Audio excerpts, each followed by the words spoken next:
உங்களுக்கு கை விரல்லாம் மறுத்து போற மாதிரி இருக்கு, ஏதோ ஒரு பொருள் பிடிச்சாலும் பிடிக்க முடிய மாட்டேங்குது, ஊசி குத்துற மாதிரி இருக்கு, அதுவும் எல்லாமே இந்த முதல் 3 விரல்ல தான் இருக்கு. 4வது விரல்ல கொஞ்சம் மைல்டா இருக்கு, சுண்டு விரல்ல சுத்தமா எதுவுமே இல்ல, நார்மலா இருக்கு அப்படின்னா ரிஸ்ட்ல உங்களுக்கு நர்வ் கம்ப்ரெஷன் ஆகியிருக்க சான்ஸ் இருக்கு. ரிஸ்ட்டுக்கு மேல எங்கேயுமே பெயின் இல்ல, ரிஸ்ட்ல இருந்து தான் உங்களுக்கு ஃபிங்கர்ஸ்ல பெயின் இருக்கு அப்படின்னா ரிஸ்ட்ல இருக்கிற ஒரு நர்வ் கம்ப்ரஸ் ஆகி உங்களுக்கு கார்பல் டனல் சிண்ட்ரோம் வந்திருக்க சான்சஸ் இருக்கு. அப்போ உங்களுக்கு எப்படி இருக்கும்னா இந்த ஃபர்ஸ்ட் 3 விரல்ல தான் எல்லா சிம்டம்ஸுமே இருக்கும்.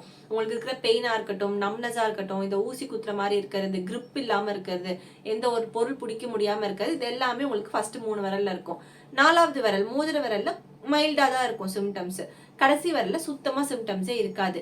இந்த மாதிரி இருந்தீங்க அப்படின்னா நீங்க என்னெல்லாம் பண்ணக்கூடாது அப்படின்னு பாத்தீங்கன்னா, உங்களுக்கு எந்த கையில வலி இருக்கோ அந்த கை மேலேயே தூங்குறது, உங்க ரிஸ்ட்ல ப்ரெஷர் போடுறது, ஆர் அதிகமா கையை அசைச்சு ரிஸ்ட் அசைச்சு அசைச்சு ஒர்க் பண்றது, முடிஞ்ச அளவுக்கு நீங்க ரிஸ்ட்டை நியூட்ரல்ல வச்சு பண்ற ஒர்க்ஸ் எல்லாம் பண்ணிக்கலாம்.